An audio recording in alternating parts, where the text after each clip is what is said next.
I'm Ann Trujillo with your Denver 7 Now update. Driving on the snow was the easy part. The weather now has potholes popping up everywhere.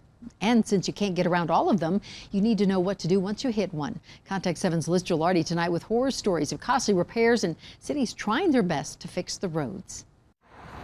Doesn't that sound just make you cringe? That's how Amos Lopez felt when he hit a monster pothole on South Platte River Drive in Englewood. When you hit that pothole, boy, it just jarred the heck out of us. The next day, his truck wouldn't start. It was almost $1,800 in repair costs, all from a pothole.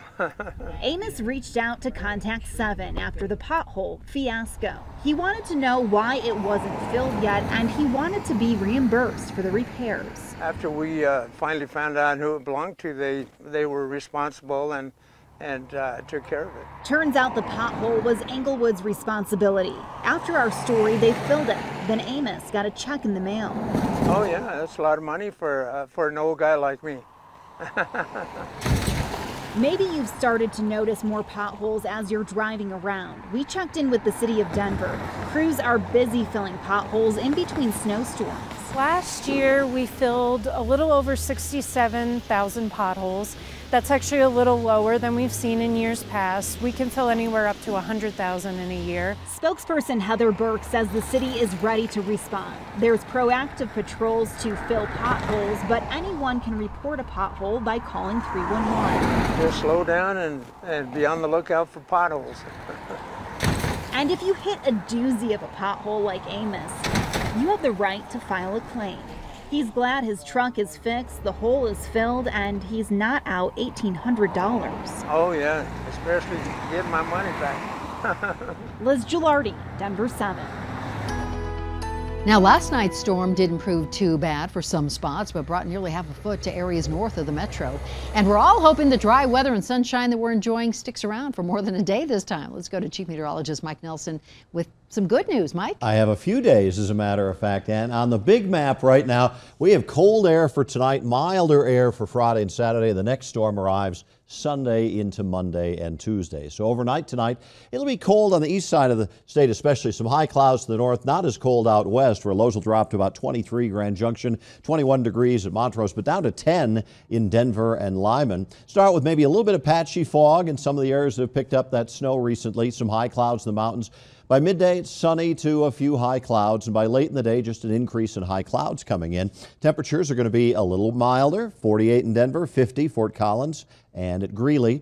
And this is what it looks like as we head into the weekend. Not as cold, a little bit of light snow possible in the northern mountains on Saturday. By Sunday, snow increasing in the mountains while mostly cloudy skies hold on the plains.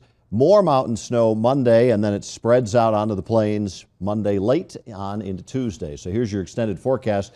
48 on Friday, 45 on Saturday, 52 on Sunday, but then here comes the snow and the colder weather for Monday and for Tuesday. All right, Mike, thank you. By day, Alberto Loya was a businessman and community activist. By night, he was running an operation that saw cocaine flood into northern Colorado.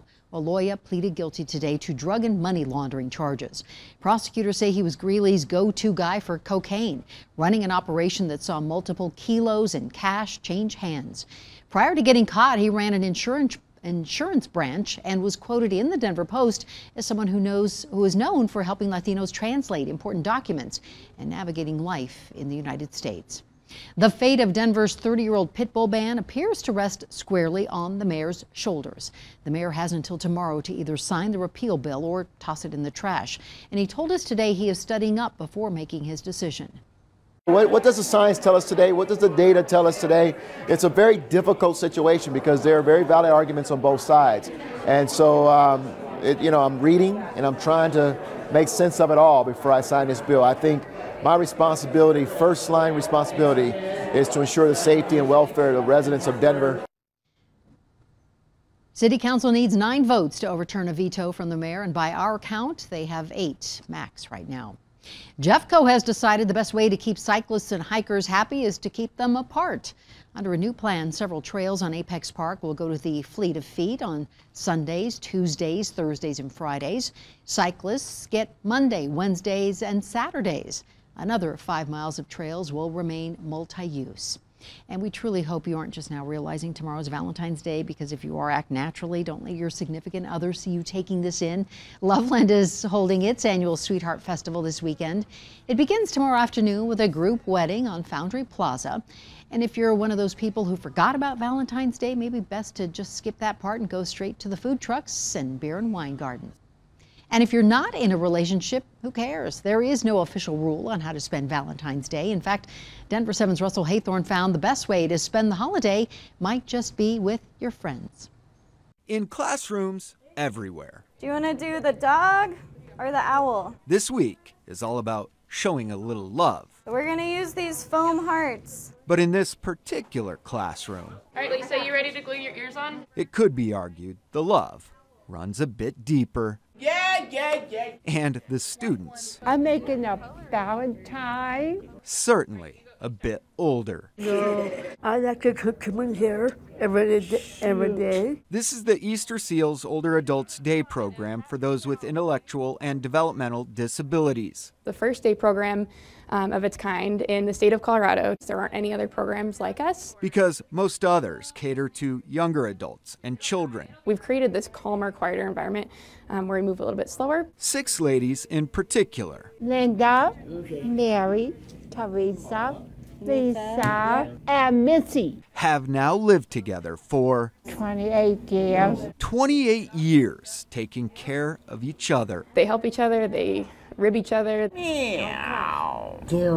They also have an amazing knack for taking care of others in their community. This is the list I make Valentine for today. Steve, Veronica, Sonny, Marilyn, all my friends. The ladies make cards at Valentine's, pumpkin pies at Thanksgiving. At Christmas, she has a list of 1 million people that she needs to write Christmas cards for. Experts say this kind of engagement is critical because the disabled population, just like the general population, is living longer than ever before. Also have dementia on top of their intellectual and developmental disabilities. A community taking care of its own. They're so engaged in the community. Stimulation that feeds the mind S-T and the heart. My sister. Russell Haythorne, Denver 7.